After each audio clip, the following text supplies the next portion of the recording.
wa ta'ala. Banyak dari kita yang mungkin ketika sudah menikah lupa sama ibu kita, lupa sama bapak kita. Kita lebih sibuk ngurusin istri anak kita di rumah. Ada seorang yang lupa kepada ibunya ketika dia sudah menikah. Sampai-sampai diingatkan sama istrinya, "Duhai suamiku, hari ini tidaklah engkau keluar mengajak seorang perempuan untuk jalan bersamamu." Maka sang suami mengatakan, "Apa yang engkau katakan istriku? Siapa perempuan yang akan aku ajak keluar selain dirimu? Istriku hanya engkau semata." Loh, kamu lupa, engkau punya ibu. Engkau sudah 21 tahun setelah kita menikah, kau tidak pernah mengajak ibumu keluar untuk makan. Maka dia teringat, dia termenung, subhanallah, ya Allah, 21 tahun lamanya saya sudah tidak pernah mengajak ibu saya keluar untuk makan.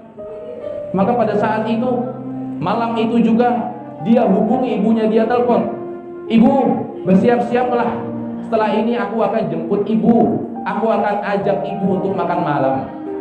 Subhanallah, luar biasa. Ibu itu merasa begitu gembira, merasa begitu senang.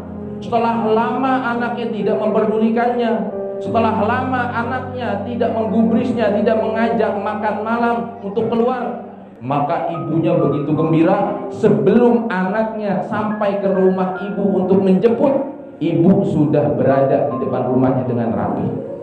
Sambil berlinang air mata, ibu itu kegembiraan, kesenangan, kegirangan mengatakan kepada anaknya, "Nak, demi Allah, malam ini tidak ada seorang pun yang mengajak aku keluar untuk makan malam kecuali dirimu. Anakku kembali selama 21 tahun tidak memperdulikan aku." Akhirnya diajak ke warung makan, diajak ke restoran. Ketika sampai di meja makan, sang anak ini yang sudah lama tidak bertemu dan mengajak makan ibunya keluar, dia menyodorkan menu makanan. Ibunya memegang menu makanan sambil memejamkan matanya, melihat dengan susah payah. Dia baru sadar, ya Allah, 21 tahun saya mengajak ibu. Saya baru sadar ibu penglihatannya sudah tidak waras, sudah tidak sehat lagi seperti dulu. Saya lupa. Maka diambilnya menu makanan itu, dibacakan satu persatu apa yang ada daripada makanan dan minuman di situ. Ketika dibacakan dengan sabarnya, sang anak mendiktekan ibu mau apa, ibu mau apa. Maka sang ibu berlinang air mata sambil tersenyum kepada anaknya, "Nak, beginilah dulu nak, engkau masih kecil, engkau tidak bisa baca, ibu yang memberikan engkau sebuah dikte seperti ini. Ibu yang mengajakmu ke restoran dan ibu yang membacakan menu makanan seperti ini.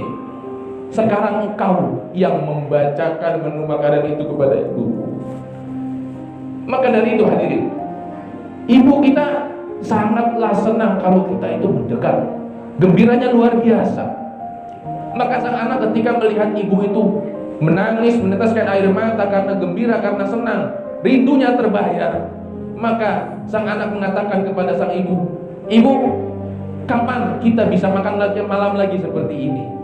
Maka sang ibu mengatakan, "Nanti biar aku yang atur jadwalnya. Nanti kita akan makan sama-sama dengan istri dan anakmu." Singkat cerita, sang ibu sakit, masuk rumah sakit, dan sang ibu meninggal dunia. Ketika sudah diurus jenazahnya, sang anak mendapatkan undangan untuk makan malam di sebuah restoran. Datanglah sang anak membawa anak dan istrinya.